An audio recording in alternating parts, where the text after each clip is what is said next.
اما بعد فاعوذ باللہ من الشیطان الرجیم بسم اللہ الرحمن الرحیم لیس البر ان تولوا وجوہکم قبل المشرق والمغرب ولكن البر من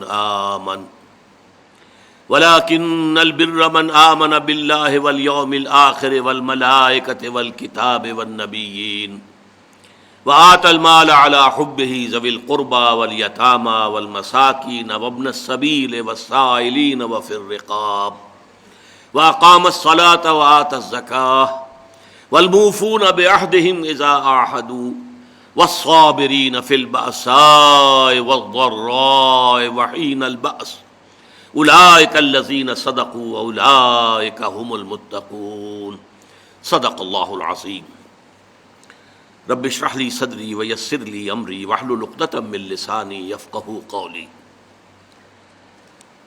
آیہ بر کے بارے میں کچھ تمہیدی گزارشات بھی پہلے بھی آ چکی تھیں اور پچھلی نشست میں ہم نے پھر اجمالاً ان کا اعادہ کیا۔ نیکی کی ایک جامع حقیقت کے ضمن میں اولین اہمیت ایمان کی، جس کے نتیجے میں کہ صحیح نیت پیدا ہوتی ہے، صحیح مقصد اللہ کی رضا حاصل کرنا، اللہ کی محبت سے سرشار ہو کر کوئی کام کرنا، اور وہ ہو بھی کام درست ہو، نیک ہو، اچھا ہو، بھلا ہو، ظاہر کے اعتبار سے بھی تو وہ نیکی ہے۔ یا کمتر درجے میں اخروی جزا مقصود ہو، آخرت کی جزا، دنیا کا کوئی جزا، دنیا کی کوئی بدلہ جو ہے وہ نہیں۔ پھر یہ کہ جو مظاہر نیکی ہیں ان میں پہلا مظہر جو ہے وہ خدمت خلق، وہ انسانی ہمدردی کا جذبہ۔ انسان اپنا مال جو اسے طبعاً بہت محبوب ہے وہ دے سکے ضرورت مندوں کو، جن میں اولین قرابت دار، رشتہ دار، پھر یتامہ، پھر مساکین، پھر مسافر، پھر مانگنے والے، اور پھر گردنوں کے چھڑانے میں۔ اس کے بعد فرمایا وَأَقَامَ الصَّلَاةَ وَآتَى الزَّكَاةَ، اور قائم کی اس نے نماز اور ادا کی اس نے زکوٰۃ۔ اب دیکھیے یہاں ارکان اسلام میں سے اہم ترین ارکان جو ہیں اب ذکر آ رہا ہے۔ میں پہلے بیان کر چکا ہوں کہ ترتیب عنوان کے اعتبار سے موضوع کیا ہے۔ ارکان اسلام کی بحث ہوگی تو کلمہ شہادت کے فوراً بعد اقامت الصلاۃ و ایتاء الزکاۃ، لیکن یہاں بحث ہو رہی ہے نیکی کی۔ نیکی کی حقیقت کیا ہے؟ اس میں وہ ہمدردی کا مادہ وہ پہلے ہے اور نماز اور زکوٰۃ بعد میں۔ اور ان دونوں چیزوں پر غور کیجئے تو ایک عجیب جو ہے اس میں حکمت نظر آتی ہے کہ اس سے پہلے جو دو چیزیں ہمارے سامنے آئی ہیں نیکی کی بحث میں، ایک ایمان اور ایک خرچ کر سکنا، ضرورت مندوں کی ضرورتیں پوری کرنا میں اپنے مال کو خرچ کر سکنا۔ اب ان دونوں کے لیے گویا کہ دو ستون گاڑ دیے گئے ہیں ہمارے دین کے نظام میں۔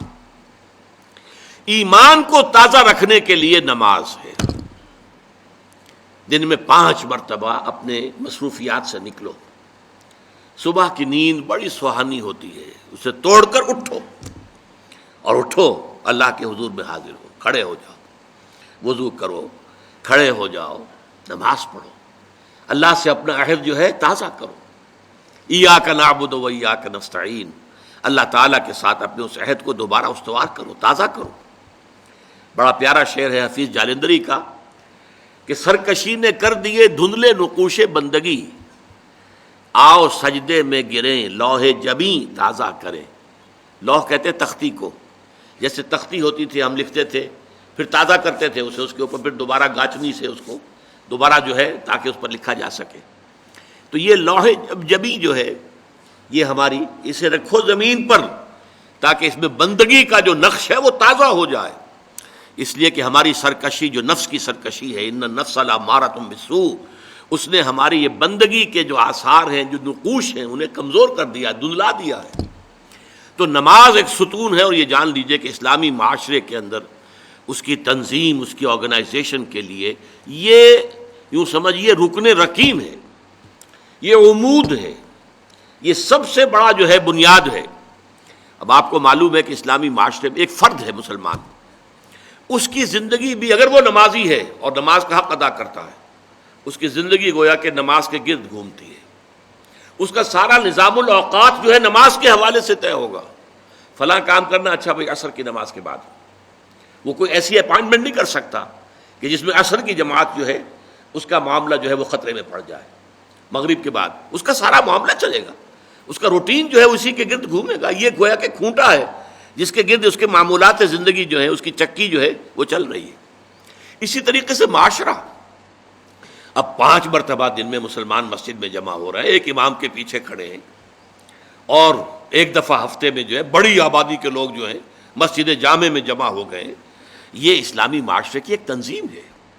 سال میں 2 مرتبہ جو ہے آبادی سے باہر کسی بڑے کھلے میدان میں لوگ چلے گئے ہیں عیدین کے لیے، اور سال میں 1 مرتبہ جو ہے پوری دنیا سے کشاں کہاں کہاں سے گورے بھی اور کالے بھی اور پیلے بھی مسلمان کہاں سے چلے آ رہے ہیں، ہر مسلک ہر فقہ کے ماننے والے. یہ ایک تنظیم ہے جو نماز کے گرد اور حج کے گرد ہو رہی ہے. اور یہ نماز جو ہے در حقیقت بندے کا تعلق اللہ کے ساتھ استوار کرنے کا سب سے بڑا ذریعہ ہے. اس لیے کہ ہمارے معمولات جو ہیں وہ ہمیں اللہ سے غافل کر دیتے ہیں، ہم گم ہو کر رہ جاتے ہیں. وہ بڑا پیارا شعر ہے اقبال کا، کافر کی یہ پہچان کہ آفاق میں گم ہے، مومن کی یہ پہچان کہ گم اس میں ہے آفاق. آفاق میں گم ہو جانا، میرا یہ کام ہے، یہ کام ہے، یہ کام ہے، یہ کام ہے، یہ کرنا، وہاں جانا، وہاں سے وہاں جانا، وہاں سے وہاں جانا، ایک چکر ہے، ایک روٹین ہے. انسان گم ہو گیا، کہاں خدا کا خیال، کہاں آخرت کا خیال، آئے گا ہی نہیں، گم ہو گئے. اور ایک وہ ہے کہ جو گویا کہ دنیا میں رہتا ہے، بازار سے گزرا ہوں، خریدار نہیں ہوں. دنیا میں رہو اور دنیا میں گم نہ ہو جاؤ، بلکہ دنیا تمہارے اندر آ جائے، تمہارے قابو میں آ جائے، تمہارے تابع ہو جائے، تمہارے سارے معمولات تمہارے اپنے فیصلے کے، تمہاری خود ہی کے تابع ہو جائیں. یہ کیفیت ہے در حقیقت کے جو مطلوب ہے. اسی لیے فرمایا حضرت موسیٰ علیہ السلام کی پہلی جو حاضری ہوئی تھی اور اسی میں انہیں رسالت عطا ہوئی، تو اس کی پہلی وحی سورہ طٰہٰ کے شروع کی آیات میں ہے، وَأَقِمِ الصَّلَاةَ لِذِكْرِي. دیکھو میری نماز میرے ذکر کے لیے، میری یاد کے لیے نماز کو قائم رکھو. الصلاۃ عماد الدین حضور فرما رہے ہیں، یہ دین کا ستون ہے، اس دین کی عمارت اس پر کھڑی ہوئی. جیسا کہ میں نے عرض کیا، ہمارے شخصی بھی معاملات اور معمولات اس کے گرد گھومے، اور ہماری اجتماعیت جو ہے، ہمارا معاشرہ اور ہماری ملی تنظیم جو ہے، اس کی بنیاد بھی یہی. زکوٰۃ کیا ہے؟ مظاہر نیکی میں سب سے پہلا مظہر آیا تھا مال خرچ کر سکنا، خیرات، صدقات، لوگوں کی ضرورتیں پوری کرنا اپنے مال سے، ہمدردی میں اپنا مال خرچ کرنا. اس مال خرچ کرنے کے لیے ایک اور ستون کھڑا کر دیا گیا، اور وہ زکوٰۃ ہے. کم سے کم اتنا تو دینا ہی ہوگا. گویا کہ آپ کو معلوم ہے کہ کسی بوتل کا کورک اگر بند ہی رہے تو بند رہے گا، اس میں سے کچھ بھی نہیں نکلے گا، ایک قطرہ بھی نہیں ٹپکے گا. ایک دفعہ کھل جائے تو امید ہے کہ کچھ اور بھی نکل آئے گا. تو زکوٰۃ، بخیل سے بخیل انسان بھی اگر مسلمان ہے اور اگر اس کو اللہ تعالیٰ کے حکم کا لحاظ ہے، پاس ہے، زکوٰۃ تو دے گا. چاہے اس کے علاوہ چیریٹی نہ ہو، چاہے اس کے علاوہ جو ہے کوئی خیرات نہ ہو، لیکن یہ زکوٰۃ تو دے گا. لیکن یہ زکوٰۃ جو ہے در حقیقت یہ بنیاد بن جاتی ہے کہ پھر دل میں سے مال کی محبت اس زکوٰۃ کی وجہ سے کم ہوتی ہے. زکوٰۃ کے معنی یہ ہے پاک کرنے والی شے، تزکیہ ہے. یہ در حقیقت نفس کو پاک کرنے والی شے ہے. طہارت نفس، قلب کے اندر سے مال کی محبت کو ختم کرنے والی شے. تو یہ 2 ستون ہیں ہمارے دین کی. حضور کی ایک حدیث میں حضرت معاذ بن جبل رضی اللہ تعالیٰ عنہ سے مروی ہے، تو حضور نے، ویسے تو بہت طویل روایت ہے، وہ میں اس وقت ساری روایت بیان نہیں کر سکتا. حضور نے پوچھا حضرت، اس لیے کہ اس وقت خاص حالات ایسے ہو گئے تھے کہ حضور کی طبیعت میں بڑی بشاشت تھی حضرت معاذ بن جبل کے لیے رضی اللہ تعالیٰ عنہ. ایک سوال تو انہوں نے حضور سے کیا تھا، حضور نے اس کا جواب دے دیا. پھر حضور نے مزید دریائے سخاوت جوش میں آیا، حضور نے فرمایا وَإِن شِئْتَ حَدَّثْتُكَ يَا مُعَاذ بِرَأْسِ هَذَا الْأَمْرِ وَقَوَامِهِ وَضَرْبَةُ السَّنَامِ مِنْهُ. اے معاذ، اگر تم چاہو تو میں بتاؤں کہ ہمارے اس دین کی جڑ کیا ہے اور ہمارے اس دین کا تنا کیا ہے. قوام، یہ درخت جو ہے نا، آپ کو معلوم ہے، درخت کی مثال سامنے رکھیے کہ درخت کی ایک جڑ ہے اور درخت کا ایک تنا ہے جس کے اوپر پھر آگے شاخیں ہوں گی، اس میں پتے آئیں گے، اسی میں پھل یا پھول لگیں گے. وہ قوام ہے، کھڑا رکھنے والی شے. یہ جو تنا ہے یہ کھڑا رکھا ہوا اس کو درخت نے کو اس نے. اور پھر یہ کہ اس کی چوٹی کیا ہے. میں تمہیں بتاؤں، تو انہوں نے کہا بے ابی و امی انت یا رسول اللہ قل لی، میرے ماں باپ آپ پر قربان ہو اے نبی صلی اللہ علیہ وسلم، ضرور بتائیے مجھے۔ تو فرمایا ان رأس ھذا الامر، دیکھو ہمارے اس دین کی جڑ کیا ہے؟ شہادت اللہ الہ الا اللہ وان محمد رسول اللہ، یہ ہے جڑ۔ اور ہمارے اس دین کے معاملے کا جو تنا ہے، قوام ہے، وہ کیا ہے؟ اقام الصلاۃ و ایتاء الزکاۃ، نماز کا قائم رکھنا اور زکوٰۃ کی ادائیگی۔ نماز سے تعلق اللہ کے ساتھ قائم، زکوٰۃ سے تعلق اپنے ابنائے نو کے ساتھ، غربا، مساکین، جو معاش کی دوڑ میں پیچھے رہ گئے ہیں، آپ کے اپنے بھائی بند، آپ کے اعزاء، آپ کے اقربا، زکوٰۃ سے آپ کا ایک رابطہ ان سے تعلق قائم ہوا۔ نماز سے الصلاۃ و عماد الدین، اور الصلاۃ و معراج المومنین، اسے معراج المومنین بھی کہا گیا۔ نماز سے تعلق اللہ کے ساتھ، زکوٰۃ سے تعلق خلق خدا کے ساتھ، اللہ تعالیٰ کے بندوں کے ساتھ۔ اور یہاں زکوٰۃ کا جو لفظ آ گیا تو نوٹ کیجئے، پہلے جو فرمایا تھا وَآتَ الْمَالَ عَلَىٰ حُبِّهِ ذَوِي الْقُرْبَىٰ وَالْيَتَامَىٰ وَالْمَسَاكِينَ وَابْنَ السَّبِيلِ وَالسَّائِلِينَ وَفِي الرِّقَابِ، اور یہاں فرمایا وَآتَ الزَّكَاةَ، اس کا مطلب یہ دو علیحدہ چیزیں ہیں۔ پہلے جو فرمایا ہے وہ نفل ہے، وہ ادا کرنا ہے زکوٰۃ کے علاوہ۔ اس لیے ایک حدیث میں بھی آتا ہے، حضور نے فرمایا صلی اللہ علیہ وسلم ان فی المال لحقا سوی الزکاۃ، دیکھو مسلمانوں یہ نہ سمجھ بیٹھنا کہ تم نے اپنے مال میں سے زکوٰۃ نکال دی تو بس اللہ کا حق پورا نکل گیا، نہیں نہیں، ان فی المال لحقا سوی الزکاۃ، تمہارے اموال میں اللہ کا حق ہے زکوٰۃ کے علاوہ بھی۔ اور پھر آپ نے وہ آیت پڑھی وَآتَ الْمَالَ عَلَىٰ حُبِّهِ ذَوِي الْقُرْبَىٰ وَالْيَتَامَىٰ وَالْمَسَاكِينَ وَابْنَ السَّبِيلِ وَالسَّائِلِينَ وَفِي الرِّقَابِ وَأَقَامَ الصَّلَاةَ وَآتَى الزَّكَاةَ، اس نے جو ہے مال دیا اس کی محبت کے علی رغم، قرابت داروں کو، یتیموں کو، مسکینوں کو، اور مسافروں کو، مانگنے والوں کو، اور گردنوں کے چھڑانے میں، اور قائم کی نماز اور ادا کی زکوٰۃ۔ تو زکوٰۃ ایک فرض شے ہے، اور وہ جو پہلے بیان ہوا ہے وہ نفل ہے، وہ اضافی ہے، وہ زکوٰۃ کے علاوہ ہے، وہ زکوٰۃ کا حصہ نہیں ہے، بلکہ در حقیقت اس جذبے کو سسٹین کرنے کے لیے زکوٰۃ کی حیثیت ایک ستون کی ہے، جیسے ایمان کو تازہ رکھنے کے لیے نماز کی حیثیت ایک ستون کی ہے، الصلاۃ و عماد الدین، اسی طریقے سے انفاق اللہ کی راہ میں مال خرچ کر سکنے کی صلاحیت جو ہے اس کو برقرار رکھنے کے لیے زکوٰۃ کی عبادت فرض کی گئی۔ اب اس کے بعد آئیے وَالْمُوفُونَ بِعَهْدِهِمْ إِذَا عَاهَدُوا، اور وہ لوگ کہ جو اپنے معاہدوں کو پورا کرنے والے ہوں جبکہ وہ عہد کر لیں۔ ایفاء عہد، اس کی کیا اہمیت ہے؟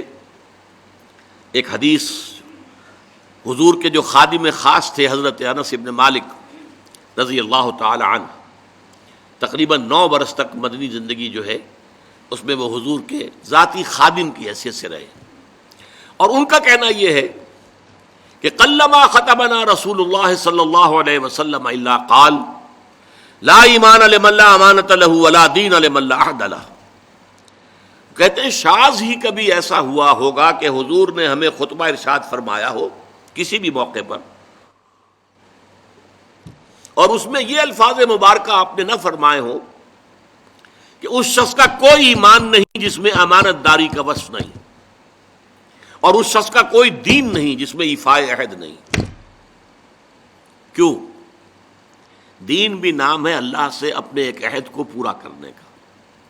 نماز کی ہر رکعت میں ہم کیا کہتے ہیں؟ ایاک نعبد و ایاک نستعین، پروردگار ہم صرف تیری ہی بندگی اور پرستش کرتے ہیں، اور صرف تیری ہی بندگی اور پرستش کرتے رہیں گے، اور اے پروردگار ہم صرف تجھ ہی سے مدد کے خواہاں ہیں اور تجھ ہی سے مدد چاہتے رہیں گے۔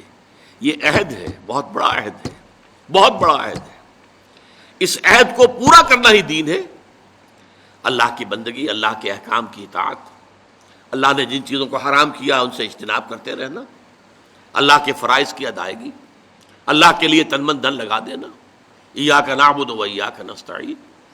اب ظاہر بات ہے کہ جو شخص انسانوں کے ساتھ چھوٹے چھوٹے کیے ہوئے عہد پورے نہیں کرتا، وہ اتنا بڑا عہد اللہ کے ساتھ کیسے نبھا دے گا؟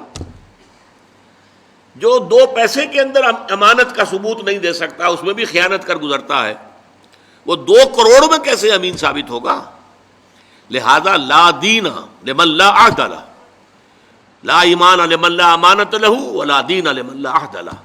جس شخص میں امانت داری کا وصف نہیں ہے اس کا کوئی ایمان نہیں، اور جس کے اندر ایفاء عہد کا مادہ نہیں ہے اس کا کوئی دین نہیں۔ اب خاص طور پر اس نیکی کی بحث میں جس ربط اور ترتیب کے ساتھ یہ بات آ رہی ہے اس کو سمجھیے۔ در حقیقت یہ معاملات جو ہیں انسان کے، بین الانسانی معاملات، یہ در حقیقت اس کا تذکرہ ہے، اس لیے کہ اب تک جو معاملے آئے، ایک خدمت خلق اور انسانی ہمدردی کا جذبہ، پھر نماز کا قیام، زکوٰۃ کی ادائیگی، اب جو یہاں آ رہا ہے یہ معاملات ہیں بین الانسانی معاملات۔ معاملہ کہتے ہیں جو 2 افراد کے مابین کوئی بات ہو رہی ہو، عمل سے معاملہ، جوہد سے مجاہدہ، قتل سے مقاتلہ۔ تو جب 2 فریقوں کے درمیان جوہد ہوگی، جوہد کا جوہد سے ٹکراؤ ہوگا تو وہ مجاہدہ بن جاتا ہے۔ جب 2 فریق ایک دوسرے کو قتل کرنے کے درپے ہیں یہ مقاتلہ ہے۔ معاملہ جب 2 انسان یا 2 فریق یا 2 گروہ یا 2 کمپنیاں، یہ کمپنیاں جو ہیں وہ بھی آپ کو معلوم ہے لیگل پرسنز شمار ہوتے ہیں، ان کے مابین کوئی معاملہ ہو رہا ہے، کوئی معاملہ طے کر رہے ہیں، ان معاملات کے اندر سٹریم لائننگ کرنے والی ایک شے ہے، اگر وہ ہو جائے سارے معاملات درست ہو جائیں گے۔ اب آپ کو معلوم ہے ایفاء عہد کا جذبہ پیدا ہو جائے۔ دیکھیے معاملات کی میں آپ سے وضاحت کروں، ایک شخص امپلائر ہے، ایک امپلائی ہے، ان کے درمیان ایک کانٹریکٹ ہے، یہ ریمونریشنز ملیں گی، یہ مراعات، یہ مفادات، یہ تنخواہ، یہ کام تمہیں کرنے ہیں۔ اب اگر ایک شخص پوری تندہی کے ساتھ وہ کام نہیں کرتا تو وہ حرام خوری کر رہا ہے، ایفاء عہد نہیں کر رہا۔ ایفاء عہد کا تقاضا یہ ہوگا کہ کوئی سپروائز کرنے والا ہے یا نہیں ہے، کوئی دیکھنے والا ہے یا نہیں ہے، وہ اپنے معاہدے کے اندر بندھے ہونے کی بنیاد پر کام کرے اور حتی الامکان اپنی جو بہترین صلاحیتیں ہیں وہ۔ اسی طرح چھوٹا سا معاملہ ہے، آپ نے ایک شخص کو مزدور کے طور پر رکھا ہے، شام کو 100 روپے آپ نے دینے ہیں، یہ ایک معاہدہ ہے، طے ہو گیا۔ اب یہ مزدور اگر کام چور ہے کہ اگر تو کوئی دیکھنے والا ہے تو کام کر رہا ہے اور اگر کوئی دیکھ نہیں رہا تو بیٹھ گیا، تو یہ بے ایمانی کر رہا ہے، یہ وعدہ خلافی کر رہا ہے۔ اسے اپنے اس وقت کے اندر اپنی پوری توانائی، پوری توجہ کے ساتھ، اس لیے نہیں کہ کوئی مجھے دیکھنے والا ہے بلکہ اس لیے کہ میں تو اپنے عہد کا پابند ہوں، میں نے معاہدہ کیا۔ یہ میں نے سب سے چھوٹی مثالیں دے دی، اس سے اوپر آئیے، شادی کیا ہے؟ سوشل میرج، یہ سوشل کانٹریکٹ ہے۔ میرج کیا ہے؟ ایک مرد ایک عورت، اس کے درمیان معاہدہ ہے، ساری عمر کا نباہ کرنا ہے، بیوی کے یہ فرائض ہیں جو اسے ادا کرنے ہیں، شوہر کی یہ ذمہ داری ہے، اس کے نان نفقے کا وہ ذمہ دار ہے، اس کے لیے سکنا فراہم کرنا اس کے ذمے ہے، اس کے لیے رہائش کا بندوبست کرنا اس کے ذمے ہے، نان نفقہ اس کے ذمے ہے، بیوی کے یہ فرائض ہیں جو اسے ادا کرنے ہیں۔ اب یہ در حقیقت ایک سوشل کانٹریکٹ ہے۔ اگر کوئی بھی اس کے اندر خیانت کا ارتکاب کر رہا ہے تو اس نے اپنے عہد کی خلاف ورزی کی۔ اسی طرح دیکھیے بہت سے معاہدے ہوتے ہیں جو ریٹن نہیں ہوتے، طے شدہ نہیں ہوتے۔ اولاد اور والدین میں بھی ایک معاہدہ ہوتا ہے، امپلائڈ ہے وہ کیا معاہدہ ہے؟ والدین اپنی جوانی میں اپنے آپ کو انویسٹ کرتے ہیں اپنی اولاد میں، ان کی تعلیم ہے، ان کی تربیت ہے، ان کو کھلانا ہے، ان کو پلانا ہے، ان کے لیے کپڑے کا بندوبست ہے، وہ اپنی ساری توانائیاں جو ہے لگا رہے ہیں ان کو پالنے پوسنے میں۔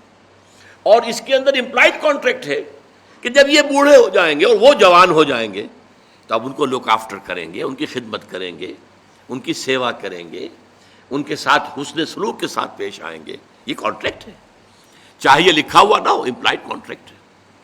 بہرحال پوری انسانی زندگی کا اگر آپ تجزیہ کریں گے تو معاہدات کے گرد گھومتی ہے۔ اگر ایک وصف پیدا ہو جائے، ایک وصف ایفاء عہد، حضور نے فرمایا بندہ مومن کا وعدہ کر لینا عدۃ المومن کاخذ الکف، بندہ مومن کا کسی سے کوئی وعدہ کر لینا ایسے ہے جیسے اس کا ہاتھ جو ہے اس کے ہاتھ میں آ گیا ہے۔ جیسے آپ نے کسی کا ہاتھ پکڑا ہوا، کہاں جائے گا آپ؟ لہذا وہ تو بن گیا، اس نے وعدہ کیا وہ بن گیا۔ اور یہ ایک واقعہ آتا ہے حضور کا، اور یہ بھی آغاز وحی سے قبل کا واقعہ ہے۔ آپ کی زندگی میں امانت اور دیانت جس کی بنا پر الصادق الامین کے خطابات آپ کو ملے تھے اپنے معاشرے سے، آپ کاروباری آدمی تھے نا، تجارت کرتے تھے۔ ایک شخص سے کوئی بات ہو رہی تھی معاملے کی، کسی سودے کی، اس نے کہا کہ ذرا آئے محمد آپ انتظار کیجئے میرا یہاں پر، میں ابھی آتا ہوں۔ وہ جا کر اپنے کاموں میں ایسا مصروف ہو گیا، بھول گیا۔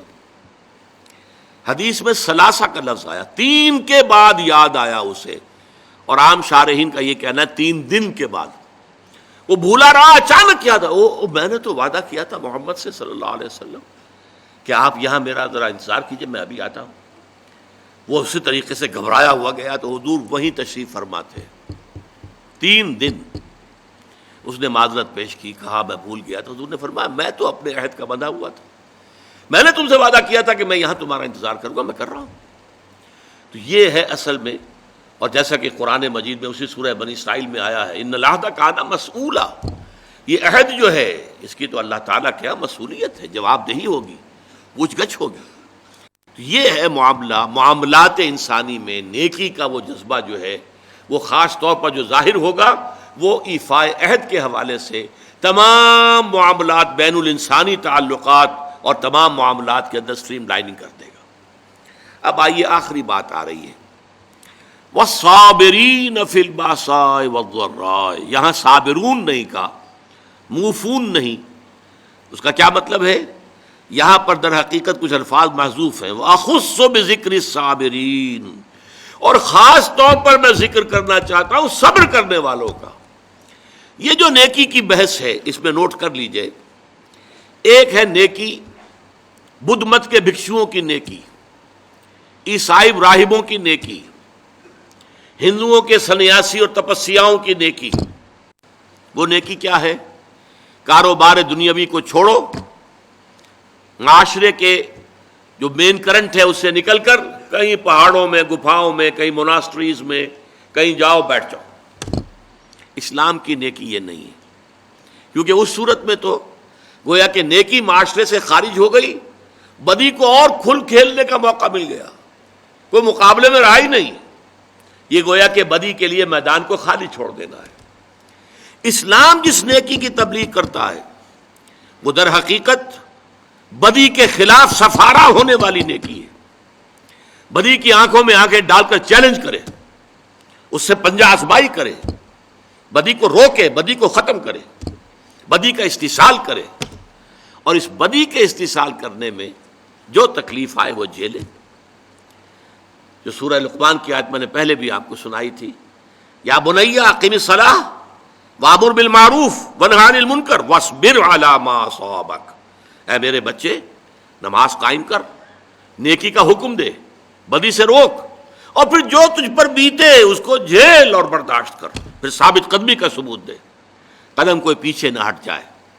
تو اسلام کی نیکی جو ہے وہ اس طرح کی نیکی نہیں، پیسیو نیکی نہیں ہے، ایکٹیو نیکی ہے، وہ آگے بڑھنے والی نیکی ہے، وہ ماحول کو بدی سے خالی کرنا چاہتی ہے، وہ یہاں نیکی کا غلبہ چاہتی ہے، بدی کا استحصال کرنا چاہتی ہے، اور اس جد و جہد میں اس کے اوپر جو تکلیف آئے، جو مصیبت آئے، وَالصَّابِرِينَ وَأَخُصُّ بِذِكْرِ الصَّابِرِينَ، اصل جو میدان ہے نیکی کا، جس کے اندر فیصلہ ہوگا نیکی ہے یا نہیں ہے، یہ دکھاوے کی نیکی ہے یا حقیقت کی نیکی ہے، وہ تو در حقیقت اس کا ٹیسٹ جو ہے، لٹمس ٹیسٹ، وہ تو آئے گا اگر احقاق حق کے لیے تکلیفیں جھیلنے کو تیار ہو، اگر ابطال باطل کی جد و جہد میں قربانیاں دینے کے لیے تیار ہو، اگر اس کے لیے تن من دھن قربان کر دینے کے لیے تیار ہوں، تب تو نیکی ہے، ورنہ یہ نیکی کا ڈھونگ ہے، یہ نیکی کا صرف ایک ظاہری سا ہے۔ جیسے کہ میں نے عرض کیا تھا، بعض آج کل ہوتے ہیں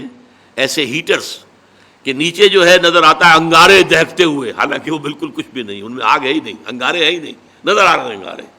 وہ ہیٹ جو آ رہی ہے وہ تو اوپر سے تار جو لگا ہوا ہے وہاں سے آ رہی ہے، ہیٹر وہاں سے ہیٹ دے رہا ہے، لیکن دکھا دیا ہے کہ جیسے انگارے ہیں۔ تو دکھاوا ہے یہ، اس میں حقیقت نہیں ہے۔ اس کا اصل ٹیسٹ کیا ہے؟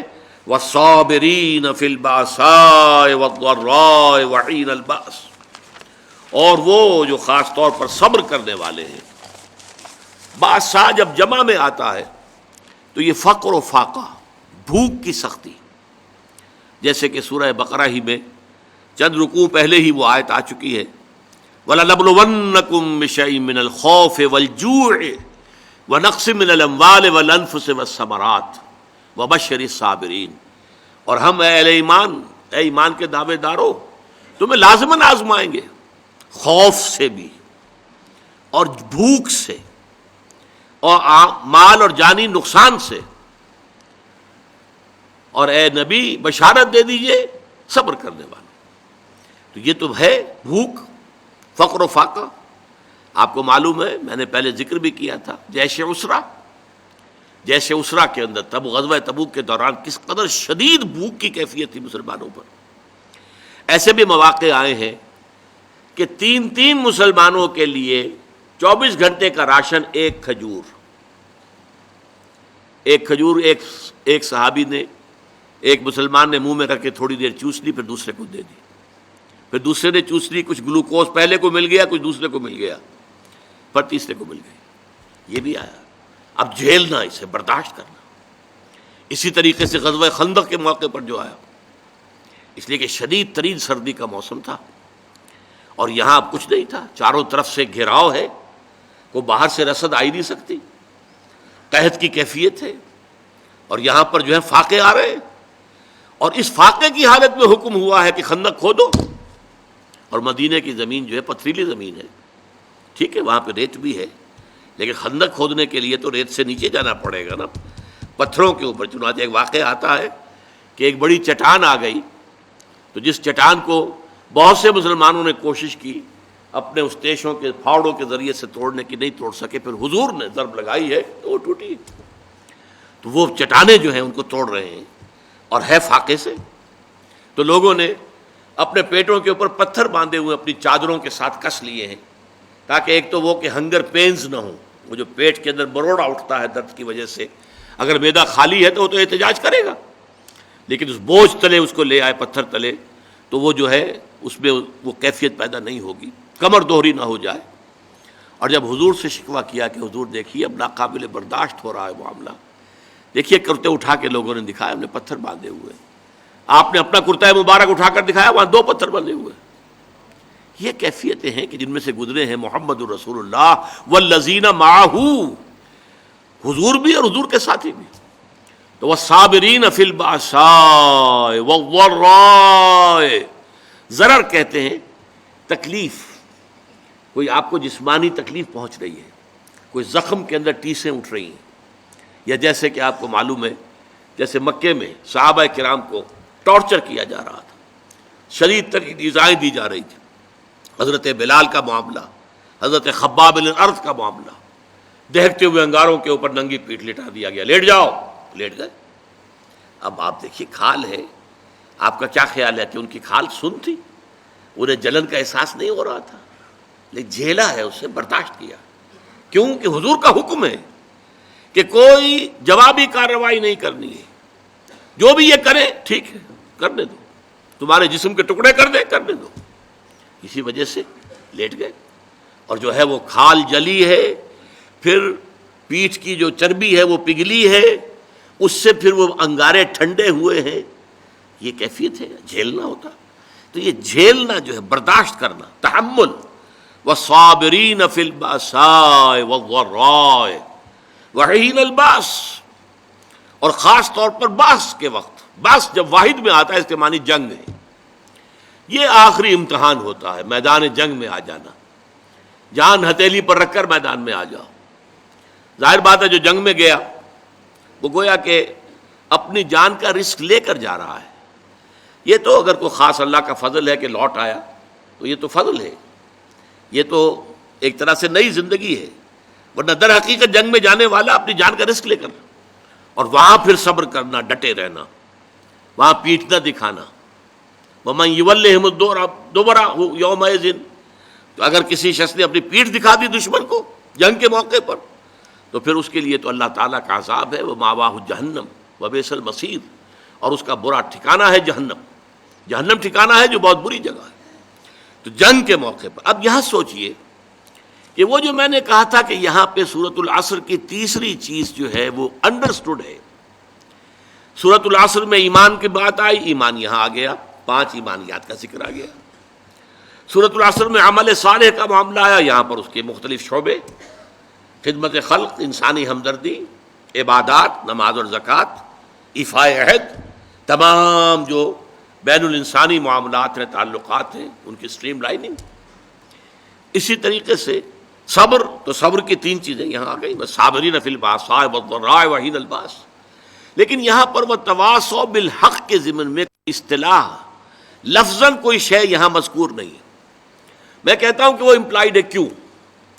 اس سوال کا جواب کیا ہے؟ دیکھیے، جو پورا خاکہ ہمارے سامنے آ رہا ہے، یہ ایک پوری شخصیت ہے، پورا حیولہ ہے، پورا ایک کریکٹر ہے انسانی جو ہمارے سامنے آ رہا ہے. وَلَٰكِنَّ الْبِرَّ مَنْ آمَنَ بِاللَّهِ وَالْيَوْمِ الْآخِرِ وَالْمَلَائِكَةِ وَالْكِتَابِ وَالنَّبِيِّينَ وَآتَى الْمَالَ عَلَىٰ حُبِّهِ ذَوِي الْقُرْبَىٰ وَالْيَتَامَىٰ وَالْمَسَاكِينَ وَابْنَ السَّبِيلِ وَالسَّائِلِينَ وَفِي الرِّقَابِ وَأَقَامَ الصَّلَاةَ وَآتَى الزَّكَاةَ وَالْمُوفُونَ بِعَهْدِهِمْ إِذَا عَاهَدُوا. ایسے لوگوں کی جنگ کس مقصد کے لیے ہو سکتی ہے؟ کیا ایسے لوگ صرف دنیاوی مفادات کے لیے جنگ کریں گے؟ ایک پورا کردار ہے، اس میں کوئی چیز فٹ نہیں بیٹھ رہی. اس کے اندر ظلم، تعدی، لا یریدون علوا فی الارض ولا فسادا. ایسے لوگ زمین کے اندر اپنا اقتدار، اپنی حکومت، اور اس کے لیے فساد، اور اس کے لیے جنگ، اور اس کے لیے خوریزی، ان کے اس پورے نقشے میں فٹ نہیں بیٹھتی. لہذا ان کی یہ جنگ اور ان پر جو آزمائشیں آئیں گی بھوک کی اور تکلیف کی، کس لیے؟ یہ احقاق حق کے لیے، تواصی بالحق کے لیے، حق کا بول بالا کرنے کے لیے، اقامت دین کی جد و جہد کے لیے. اس لیے کہ سب سے بڑا حق کیا ہے؟ یہ زمین اللہ کی ہے اور اس پر اسی کا حکم چلنا چاہیے. یہ ہے سب سے بڑا حق. میں نے عرض کیا تھا سب سے چھوٹا حق یہ بھی ہو سکتا ہے کہ بچے گلی میں کھیل رہے ہیں اور آپ ان سے کہیں کہ بیٹے یہ جگہ نہیں ہے کھیلنے کی، میدان میں جا کر کھیلو. تمہاری گیند سے یا تمہاری گلی سے کسی گاڑی کا شیشہ ٹوٹ جائے گا اور اس پر بھی ریزنٹمنٹ ثابت آئے گی. بچے جو ہیں شاید آپ کو اپنی عزت سلامت لے کر وہاں سے جانا جو ہے وہ نصیب نہ ہو. اسی طریقے سب سے بڑا خیر کیا ہے؟ یہ زمین اللہ کی ہے. ان الارض للہ، زمین اللہ کی ہے، یہاں اس کا حکم چلنا چاہیے. جیسے کہ عیسائیوں کی جو لارڈز پریئر ہے اس میں الفاظ ہیں بڑے خوبصورت. Thy kingdom come, thy will be done on earth as it is in heavens. اے رب تیری حکومت، تیری بادشاہت زمین میں قائم ہو جائے، اور اے رب تیری مرضی جیسے آسمانوں میں پوری ہو رہی ہے. سورج تیرے حکم کا تابع ہے اور چاند تیرے حکم کا تابع ہے. اے پروردگار اسی طریقے سے زمین پر بھی تیرا ہی حکم چلے. یہ ہے سب سے بڑا حق. اس حق کے لیے میدان میں آنا. اور ظاہر بات ہے کہ جب یہ آیتیں نازل ہو رہی تھی تو ایک نقشہ موجود بالفعل تھا. محمد الرسول اللہ والذین معہ ان وادیوں میں سے گزر چکے تھے. ایمان کے مراحل انہوں نے طے کیے. انسانی ہمدردی کے کتنے بڑے بڑے مظاہر سامنے آئے. حضرت ابوبکر کا ذکر ہو چکا ہے ایک جنگ کے موقع پر، اور غالباً یہ غزوہ احد کی بات ہے، کیونکہ بہت سے مسلمان شہید بھی ہوئے تھے، بہت سے زخمی بھی تھے. بعد میں کوئی پانی پلانے والا آیا، العطش العطش. معلوم ہوتا ہے کہ جب جسم میں سے خون زیادہ نکل جائے زخموں سے تو پیاس شدید ہو جاتی، پانی کی کمی جسم میں ہوتی ہے. العطش العطش. تو ایک کے پاس وہ ایک پیالہ لایا گیا، منہ سے لگایا گیا کہ برابر میں ذرا آواز آئی العطش العطش. تو اس نے کہا اچھا پہلے میرے بھائی کو پلاؤ پھر میں پی لوں گا. وہاں لے کر گئے تو اس کے قریب سے کہیں اور سے آواز آ گئی العطش. اس نے کہا پہلے میرے اس بھائی کو پلاؤ پھر میں پی لوں گا. وہاں جب پہنچا ہے پانی لے کر، جو شخص بھی لے کر گیا تھا ان کا دم نکل گیا. واپس آئے تو ان کی بھی روح پرواز کر چکی. واپس آئے تو پہلے کا بھی انتقال ہو چکا. یہ انسانی ہمدردی. موت کے وقت بھی یہ کیفیت، یہ ایثار. یؤثرون علی انفسہم ولو کان بہم خصاصہ. اپنے اوپر دوسروں کو ترجیح دینا. یہ سارے مراحل طے کر چکے تھے صحابہ کرام، اور لوگوں کے سامنے نقشے موجود تھے، اور ان کا ایفاء عہد یہ سب ان کے سامنے موجود تھا. اب یہ لوگ تھے کہ جو جنگیں بھی کر رہے تھے، قتال کر رہے تھے، جانیں دے رہے تھے، یقاتلون فی سبیل اللہ فیقتلون ویقتلون، اللہ کی راہ میں قتال کر رہے ہیں، قتل ہوتے بھی ہیں، قتل کرتے بھی ہیں۔ تو یہاں پر گویا کہ یہ خود بخود اس ماحول کے حوالے سے بھی یہاں جو درمیان میں ایک خلا ہے وہ پر ہوتا ہے، اور دوسرے اس دلیل سے کہ یہ جنگ ظاہر بات ہے، دنیا میں کبھی بھی کسی نے اس کو اچھی بات تو نہیں کہا، لیکن یہ کہ یہ جب خیر کے لیے ہو، بھلائی کے لیے ہو، تواصی بالحق کے لیے ہو، احقاق حق کے لیے ہو، ابطال باطل کے لیے ہو، اللہ کے دین کے غلبے کے لیے ہو، اقامت دین کی جد و جہد کے لیے ہو، تو یہ کہ والصابرین فی الباساء والضراء وحین الباس اولئک الذین صدقوا واولئک هم المتقون، یہی ہیں وہ لوگ کہ جو راست باز ہیں، سچے ہیں، یعنی نیکی کا دعویٰ تو سبھی کر رہے ہیں، وہ جسم فروش عورتیں بھی کہ جو تازیوں کے ساتھ چلتی ہیں کالے کپڑے پہن کر، یا جو دھمال کھیلتی ہیں جا کر عرسوں میں، وہ بھی سمجھتی ہیں کہ ہم بڑا نیکی کا کام کر رہی ہیں، اور جیب کترے بھی نیکی کا کام کرتے ہیں، ڈاکو بھی کرتے ہیں، چور بھی کرتے ہیں، یہ بستہ الف بستہ بے کے لوگ بھی کرتے ہیں، لیکن اصل نیکی کس کی ہے؟ ایک مذہبی طبقے کی نیکی بھی ہے، ریچولز ہیں، رسومات ہیں، ظواہر ہیں، مظاہر ہیں، اندر سے کھوکھلے ہیں، جس کی کہ یہ حضرت مسیح نے بہترین تشبیہ دی تھی یہود کے علماء کے لیے کہ تمہارا حال ان قبروں کے مانند ہے جن کے اوپر سفیدی کی ہوئی ہے، بہت اچھے، چادر بھی پڑی ہوئی ہے، لیکن اندر ان کے گلی سڑی ہڈیوں کے سوا کچھ نہیں ہے۔ تمہارے باطن میں تعفن ہے، مال کی محبت، دنیا کی محبت، جاہ کی محبت، دنیاوی اقتدار کی محبت، اس نے تمہیں اندھا کر دیا، اتنا اندھا کہ اللہ تعالیٰ کے عظیم ترین معجزے جو عطا کیے اللہ نے حضرت مسیح کو، ان کو بھی نہ دیکھ پائے، اللہ کے ایک عظیم رسول کو نہ پہچان پائے، اللہ کے ایک عظیم رسول کو کہہ دیا گیا ولد الزنا ہے، یہ معاذ اللہ صبح معاذ اللہ، نقل کفر نہ باشد، مرتد ہے، جادوگر ہے، کافر ہے، واجب القتل ہے، سولی پر چڑھا دیا جائے۔ یہ مذہبی طبقہ تھا جس نے یہ کام کیا، اور ایک طبقہ ہمارے ہاں وہ لبرل، جیسا کہ میں نے عرض کیا تھا، وہ کہتے ہیں بھائی سچ بولنا چاہیے، کام اپنا کرنا چاہیے، وعدہ پورا کر، باقی یہ نماز روزہ جو ہے یہ تو انفرادی معاملہ ہے، یہ انسان کا اور اللہ کا اپنا درمیانی معاملہ ہے۔ ان تمام چیزوں کو جس طریقے سے اس آیت میں جمع کر دیا گیا، اور ہر شے اپنی جگہ پر فٹ، نماز اور روزے کو درمیان میں تو لائے، نمبر ایک پر نہیں لائے، نمبر ایک پر وَآتَ الْمَالَ عَلَىٰ حُبِّهِ ذَوِي الْقُرْبَىٰ وَالْيَتَامَىٰ وَالْمَسَاكِينِ وَابْنَ السَّبِيلِ وَالسَّائِلِينَ وَفِي الرِّقَابِ، اور اس سے بھی پہلے اصل ایمان، موٹیویشن کیا ہے تمہارا؟ اب دیکھیے ہماری مجبوری کیا ہے، ہم انسانوں کی مجبوریاں ہیں دو، ایک تو یہ کہ ہم اعمال کے ظاہر پر حکم لگاتے ہیں، ہمیں باطنی تو نظر نہیں آتا، ہم کسی کا دل نہیں دیکھ سکتے، ہمیں نہیں معلوم اس کی نیت کیا ہے، اور کسی کی نیت پر بلا سبب شک کرنا، شبہ کرنا، اس کی ہمیں اجازت نہیں، لہذا ہم تو کہہ دیں گے یہ نیکی ہے، یہ نیکی کا کام ہے، ہم اس کی باطنی جو ہے، اس کا اصل پس منظر کیا ہے، اس کی اصل جذبہ محرکہ کیا، ہم نہیں جان سکتے۔ دوسرا معاملہ کیا ہے، ایک ہی شخص کے ہم کچھ اعمال کو کہتے ہیں یہ کام تو اس نے بڑے نیکی کی ہے، یہ کام اس کے بڑے برے ہیں، یہ بھی در حقیقت ہماری محدودیت ہے۔ حقیقت کے اعتبار سے انسانی شخصیت جو ہے ایک حیاتیاتی اکائی ہے۔ دیکھیے اگر آم کا درخت ہے تو آم لگے گا، اس میں نیمبو کیسے لگ جائے گا؟ آم لگے گا، نیم کی نمولی کیسے لگ جائے گی؟ اگر آپ ایک درخت میں دیکھتے ہیں کہ آم بھی لگا ہوا، نمولی بھی لگی ہوئی ہے، وہ کڑوی کسیلی نمولی بھی لگی ہوئی ہے اور میٹھا آم بھی لگا، آپ کیا کہیں گے؟ کیسے انہونی سی بات ہے یہ؟ تو شخصیت تو ایک وحدت ہے، یا اس کے اندر خیر ہے یا شر ہے، شر ہے تو شر ہی ظاہر ہوگا، چاہے اس شر نے اوپر کوٹنگ لے لی ہو خیر کی، بظاہر نیکی کا ایک عمل کر رہا ہے، لیکن اس درخت کا، اس کی جڑ سے جو شر کی غذا اسے مل رہی ہے، اس اعتبار سے اس عمل کے اندر شر ہے، خیر نہیں ہے، چاہے ظاہری اعتبار سے خیر نظر آ رہا۔ اسی طریقے سے جو شخص نیک ہے اس کے عمل میں نیکی ہی نظر آئے گی، برائی نہیں ہوگی، البتہ اس میں ایک استثناء ہے، جو حقیقتاً نیک ہے، جو اس پیمانے پر پورا اتر رہا ہے، وَلَٰكِنَّ الْبِرَّ مَنْ آمَنَ بِاللَّهِ وَالْيَوْمِ الْآخِرِ وَالْمَلَائِكَةِ وَالْكِتَابِ وَالنَّبِيِّينَ إِلَىٰ آخِرِ الْآيَةِ، جو شخص اس پر پورا اتر رہا ہے اس سے بھی کبھی وقتی حالات کے تحت، وقتی اثرات کے تحت کوئی غلط کام سرزد ہو سکتا ہے۔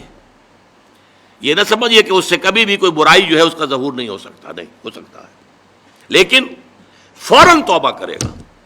اگر اس کے اندر نیکی ہے، وہ کسی بدی کو مستقل طور پر اپنی زندگی میں اپنے کردار کے اندر جگہ نہیں دے سکتا۔ اس کو آپ 2 اور 2 4 کی طرح جان لیجیے۔